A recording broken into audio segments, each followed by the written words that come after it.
Commander Vask, 7 of the Hegemony Intelligence Corps, pressed his scaled fingers against the glowing control panel, watching the surveillance feeds with growing unease. Humans, he'd learned over his 40-cycle career, had this annoying habit of doing the impossible when you least expected it. Today was shaping up to be one of those days. "Sir," his aide whispered, mandibles clicking nervously, "the readings from Earth Sector 77 Alpha are unusual."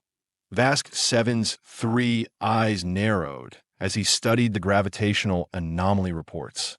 A small blue planet, third from its yellow star, where a species barely out of their technological infancy was somehow bending fundamental physics. Again, define unusual, cricks. Well, sir, according to our sensors, gravity just stopped working in a localized area roughly 200 meters in diameter for exactly 17 minutes and 34 seconds. Commander's throat sacs inflated with frustration. Impossible. Their species hasn't even mastered interstellar travel. That's what makes it so concerning, sir. Meanwhile, 17-year-old Marcus Webb was having the worst/best day of his entire life. He sat in his garage workshop, staring at the softball-sized metallic sphere that was currently floating 3 feet above his workbench, spinning lazily like it had forgotten what gravity was supposed to do. "Okay, Marcus," he muttered to himself, running shaky hands through his messy brown hair. "So you have apparently broken physics. No big deal. Happens to everyone, right?" The sphere pulsed with a soft blue light, and every tool in the garage suddenly lifted off their surfaces, hovering like some kind of anti-gravity Christmas display. Marcus's eyes widened as his favorite wrench began orbiting his head. "Oh, come on," he groaned, ducking as a screwdriver sailed past his ear. "This is so not what I need right now." The whole thing had started as a simple science fair project. Marcus had always been that kid. You know, the one, straight A's in physics, built his first computer at age 12, and spent weekends reading quantum mechanics textbooks for fun. His classmates called him a freak. His teachers called him gifted. Marcus just called it Tuesday, but this was different. This was the kind of different that made governments very, very interested. Agent Victoria Kane of the Department of Advanced Sciences squinted through her binoculars from the unmarked van parked across the street. She'd been tracking unusual energy signatures for 3 months, and they all led back to this suburban garage in Millbrook, Ohio. "Control, this is Raven 7, she spoke into her earpiece, confirming visual on the target location. I'm seeing impossible things. Défi impossible, agent Kane." Victoria watched as a lawnmower floated past the garage window, followed by what appeared to be a teenage boy frantically chasing it with a butterfly net. Kid's got himself a gravity nullifier, Control. Homemade by the looks of it. The voice on the other end went quiet for several seconds. "Are you certain? Unless lawnmowers have suddenly developed flight capabilities, yeah, I'm certain. Maintain surveillance. Do not engage. Repeat, do not engage until backup arrives." Victoria adjusted her position and pulled out her camera. This Marcus Webb kid had no idea his life was about to get very complicated. Back in the garage, Marcus was discovering that turning off gravity was significantly easier than turning it back on. Every time he approached the floating sphere, the anti-gravity field seemed to expand, lifting more objects into a lazy orbital dance around his workshop. "Think, Marcus, think," he whispered. Try to remember the equations he'd used to create the device. Conservation of energy, gravitational constant. Oh, right, the frequency modulator. He lunged for a small remote control device on his workbench, but it was already floating just out of reach. The irony wasn't lost on him. Perfect. Just perfect. That's when he heard the helicopter's .3 black aircraft circled overhead like mechanical vultures, their rotor wash causing the trees around his house to bend and sway. Marcus felt his stomach drop as he recognized the distinctive shape of military transport choppers. "Mom's gonna kill me," he muttered, then paused, assuming I live long enough for her to find out. Agent Kane cursed under her breath as the helicopters descended. "Control, you said no engagement until backup arrived. What part of unmarked surveillance includes a full air cavalry?" Change of plans, Agent Kane. We have got intelligence suggesting foreign actors are moving on the target. Secure the boy and the device. Now, Victoria grabbed her gear and sprinted toward the house. Through the garage window, she could see Marcus Webb frantically trying to reach his floating remote control while dodging aerial kitchen utensils. The first helicopter touched down in the street, disgorging a squad of soldiers in black tactical gear. They moved with professional efficiency, surrounding the property in less than 30 seconds. "This is Bravo Team," the squad leader reported. "Target location secured. Requesting permission to breach." Inside the garage, Marcus finally managed to snag the remote control, his fingers flying over the buttons as he tried to reverse the polarity of his anti-gravity field.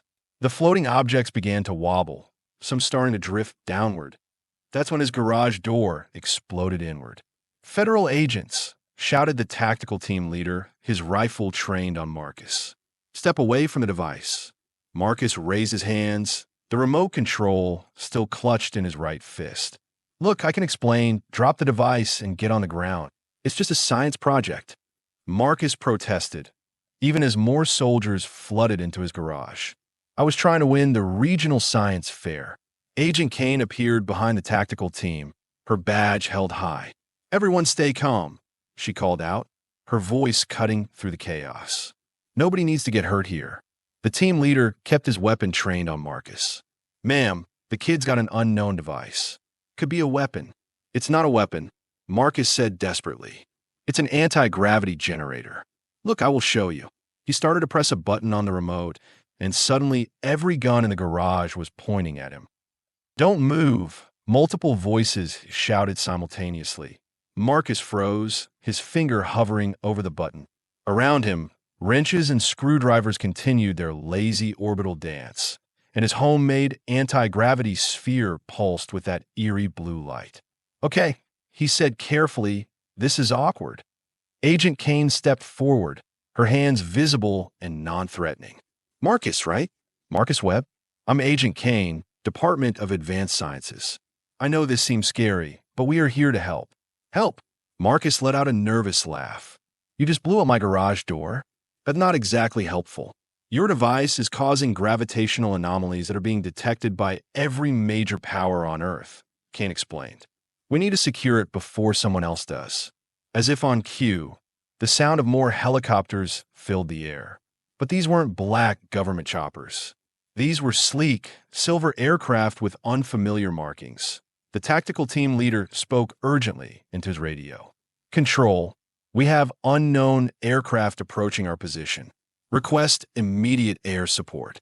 Through the broken garage door, Marcus could see the silver helicopters landing in his front yard. Men in gray uniforms poured out, carrying weapons that definitely weren't made on Earth.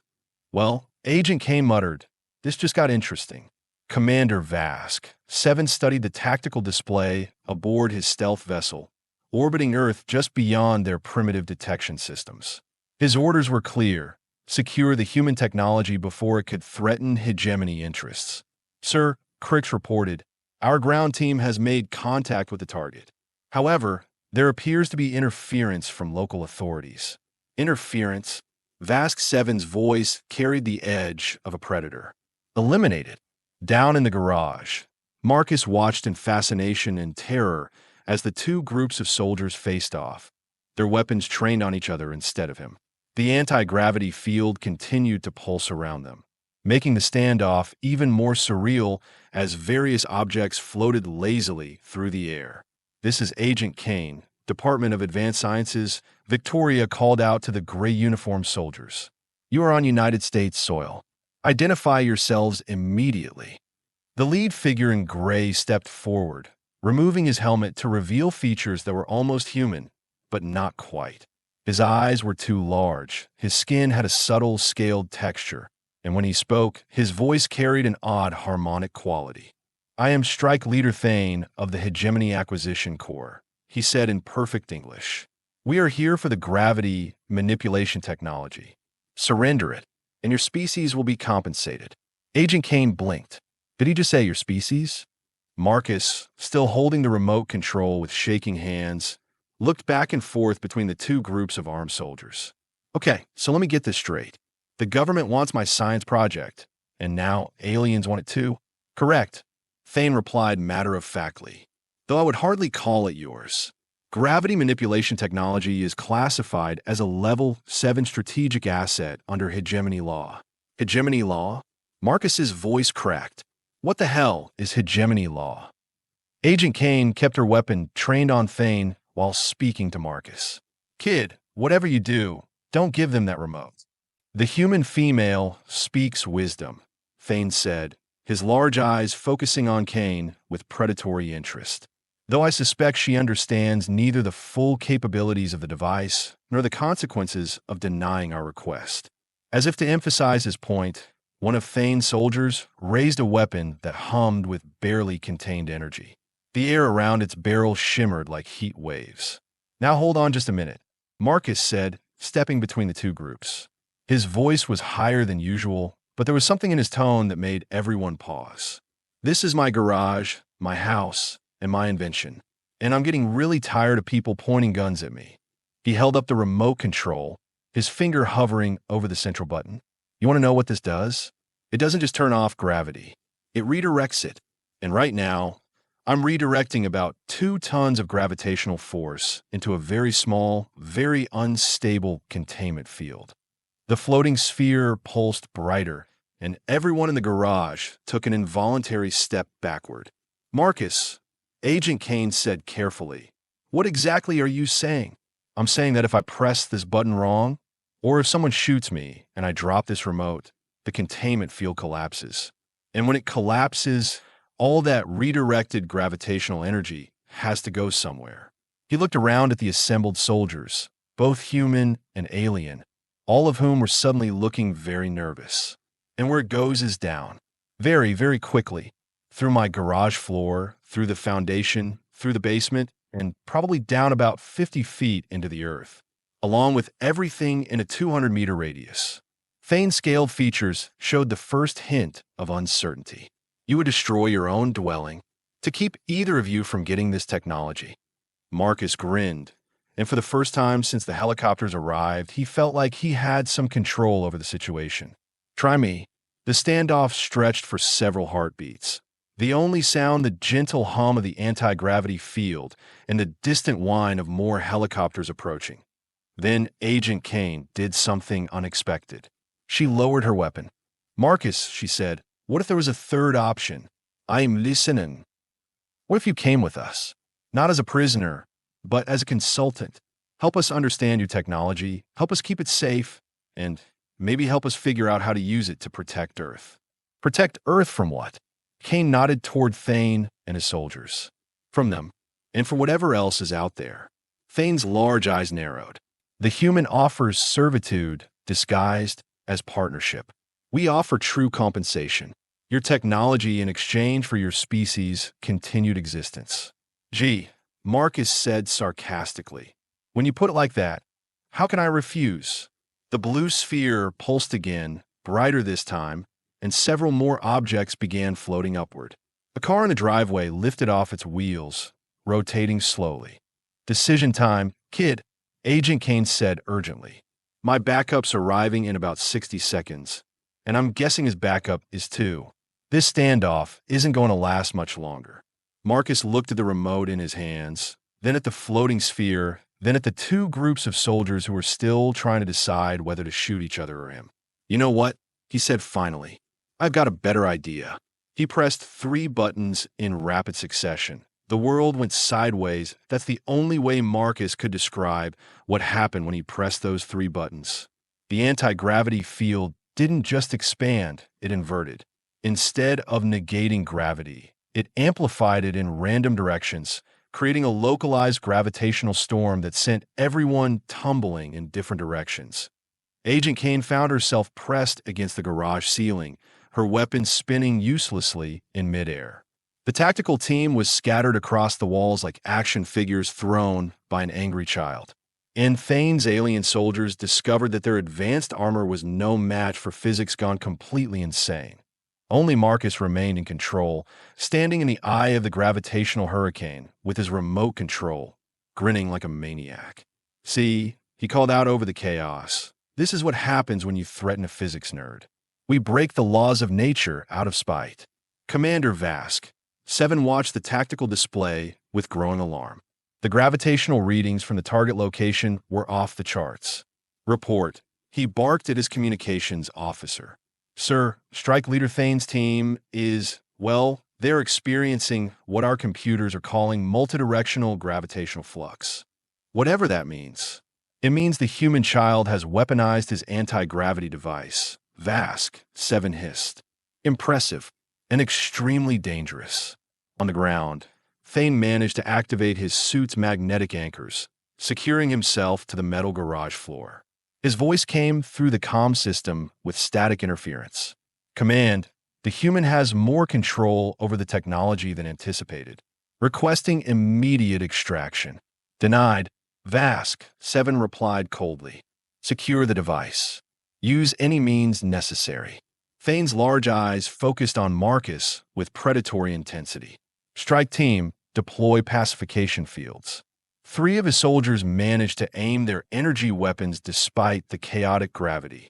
Blue beams lanced across the garage, but instead of hitting Marcus, they struck the floating sphere directly. Big mistake. The sphere absorbed the energy and pulsed like a newborn star. The gravitational field expanded exponentially, and suddenly the entire neighborhood was experiencing zero gravity. Cars floated down the street like oversized balloons. Dogs barked in confusion as they found themselves paddling through the air. Mrs. Patterson from next door drifted past the garage window, still holding her garden hose, looking remarkably calm for someone defying fundamental physics. Oops, Marcus said, frantically working the remote control. That wasn't supposed to happen. Agent Kane, still pressed against the ceiling, managed to activate her emergency beacon. Control, this is Raven 7. We need immediate evacuation and a physics team. The situation has gone way beyond our parameters. Fine, beyond parameters. Agent Kane. Well, sir, I'm currently having this conversation while stuck to a garage ceiling, watching a golden retriever float past the window. So pretty much everything is beyond parameters right now. Through her earpiece, she heard Director Harrison's voice. Agent Kane, we are tracking massive gravitational anomalies across a 6-block radius. What exactly is happening down there? The kid turned his anti-gravity device into a localized gravity storm. And the aliens just made it worse by shooting at it. Aliens? Yeah, about that. We need to have a conversation about disclosure protocols when this is over. High above, Commander Vask, 7 made a decision that would change everything. Helm, prepare to break stealth. All weapons online. Sir, Crix's mandibles clicked nervously. That would violate the non-interference directive. The directive is already violated. A human child has created technology that could destabilize our entire sector. We cannot allow it to fall into the wrong hands. But sir, technically our hands would be the wrong hands from their perspective. Vask 7's throat sacs inflated dangerously. Are you questioning my judgment, Sub-Commander? No, sir. Just observing. The massive hegemony cruiser shimmed into visibility above Millbrook, Ohio, its hull gleaming like polished obsidian. Energy weapons began charging with an ominous whine that could be heard even through the atmosphere. Back in the garage, Marcus was running out of options. His remote control was smoking. The gravitational field was expanding beyond his ability to contain it, and both groups of soldiers were starting to look seriously annoyed. Kid, Agent Kane called from the ceiling. Please tell me you have a plan. Working on it, Marcus replied, sweat beading on his forehead as he tried to stabilize the field. Physics is usually more cooperative than this. That's when the shadow fell across the garage. Everyone looked up to see the massive alien ship hovering overhead, its weapons charging with lethal intent. Well, Marcus said with forced calm, this escalated quickly. Thane activated his communication system. Command, ground team requests immediate extraction. The situation is no longer salvageable. Negative. Vask 7's voice crackled through the comm. You will secure the device, or I will sterilize the entire area. Sir, that would kill thousands of innocent humans. Acceptable losses. Agent Kane felt something cold settle in her stomach. Marcus, did he just say what I think he said? Marcus nodded grimly. Yeah, they're going to blow up my entire neighborhood. He looked at the remote in his hands, then at the pulsing sphere, then at the alien ship overhead. You know what? I'm really getting tired of being pushed around today. Instead of trying to shut down the gravitational field, Marcus began amplifying it. The sphere's blue glow intensified, and the zero-gravity zone expanded rapidly. But this time, instead of random chaos, Marcus was directing the field with precision. The gravitational null field reached the alien ship. Commander Vask, Seven felt his stomach lurch as his massive cruiser suddenly became weightless. Engineering report. Sir, we are caught in a gravitational anomaly. Artificial gravity is offline. Main engines are not responding properly. We are floating, sir. Impossible. Fire all weapons. Destroy the source. But firing energy weapons while tumbling weightlessly through space is considerably more difficult than it sounds. The cruiser's shots went wide, striking empty air and accidentally destroying a billboard advertising Bob's used cars. On the ground, Marcus was learning that being a 17-year-old physics genius didn't automatically make you a military strategist. The gravitational field was expanding faster than he could control it, and he was running out of power. Agent Kane, he called out, I need to ask you something, and I need you to be completely honest. Shoot, kid. If I give you this technology, will your government use it to help people, or will they just make bigger weapons? Kane was quiet for a moment, still pressed against the ceiling. Honestly, probably both. But right now, the alternative is letting the aliens take it, and they have already threatened to kill everyone in town. Fair point. Marcus made his decision. He reversed the polarity on the gravitational field one more time, but instead of shutting it down, he programmed it to collapse in a controlled sequence. The floating cars, dogs, and confused neighbors began settling gently back to Earth. What are you doing? Thane demanded, his magnetic anchors keeping him fixed to the floor. Something my physics teacher would probably give me extra credit for, Marcus replied. I'm turning my anti-gravity device into a gravity gun. The sphere pulsed once more, and then all the accumulated gravitational energy released in a focused beam straight up. The alien cruiser, caught in the artificial gravity well, was yanked toward the ground at tremendous speed. Commander Vask, Seven had just enough time to scream an order for emergency thrust before his ship slammed into the empty field behind Marcus's house, creating a crater the size of a football stadium. The impact shook the entire neighborhood. Windows rattled, car alarms went off, and Marcus's garage door, what was left of it, finally gave up and fell over. Holy shit, Agent Kane breathed, dropping from the ceiling as normal gravity returned. Kid, you just took down an alien warship with a science fair project. Language, Agent Kane, Marcus said mildly, then looked at his smoking remote control. And I think I just broke my device. The floating sphere flickered once and went dark, dropping to the workbench with a metallic clunk. Around the garage, tools and debris settled back to their normal positions. Thane and his remaining soldiers looked at each other, then at Marcus, then at the massive smoking crater where their command ship had been. Well, Thane said finally, this is awkward.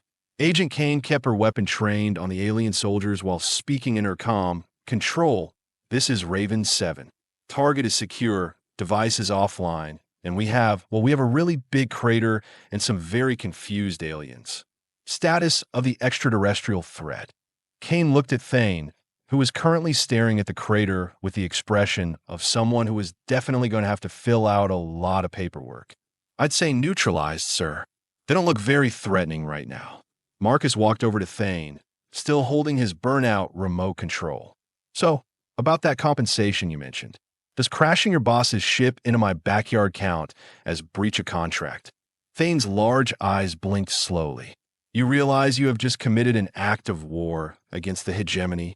Actually, Marcus said thoughtfully, I think you guys committed an act of war when you threatened to sterilize my neighborhood. I just defended myself with a weapon of mass destruction, with a science fair project that got out of hand. There's a difference. Agent Kane approached carefully. Marcus, we need to get you out of here. More ships are probably coming. Actually, Thane interjected, they are not. Everyone turned to look at him. The hegemony operates on a very strict hierarchy, he explained. Commander Vask, 7 acted without authorization when he threatened civilian targets. His destruction will be seen as justifiable consequence. So we are not at war. Marcus asked hopefully. Oh, you are definitely at war, Thane replied, but not with the hegemony. With about 17 different species who are going to want that technology once word gets out. Agent Kane groaned. Great, just great. Marcus looked at his defunct anti-gravity device, then at the crater in his backyard, then at the alien soldiers who were apparently stranded on Earth. You know what? He said finally. I think I'm going to need a bigger garage.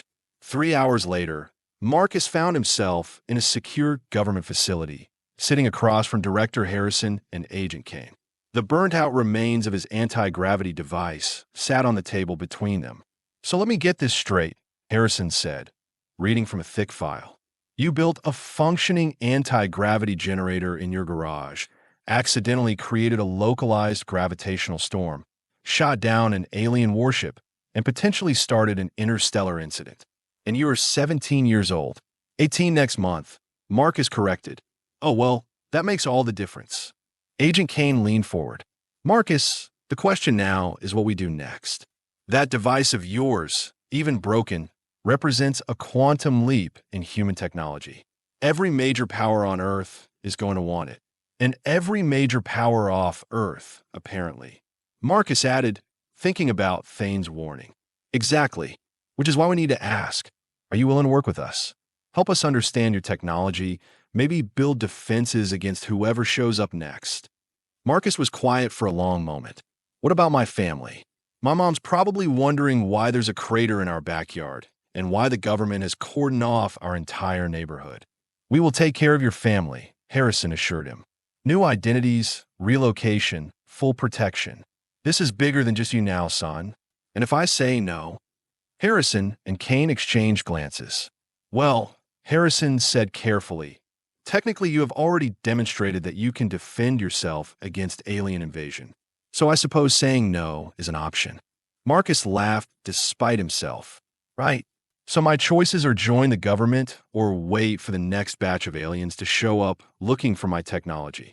Pretty much, yeah. Marcus picked up a piece of his broken device, turning it over in his hands.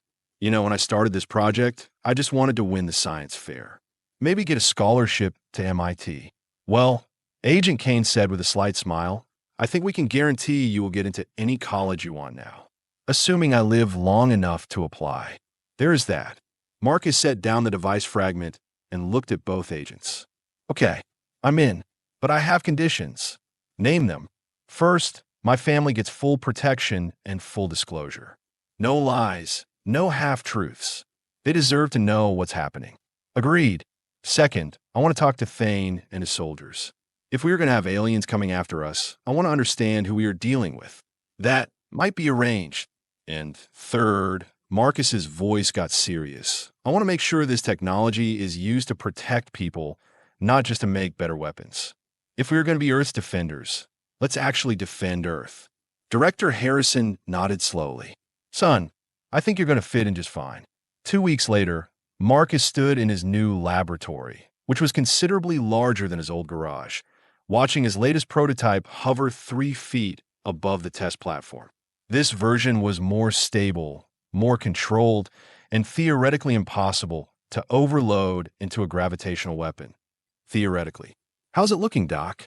Agent Kane asked, entering the lab with a cup of coffee and a stack of intelligence reports. Don't call me Document.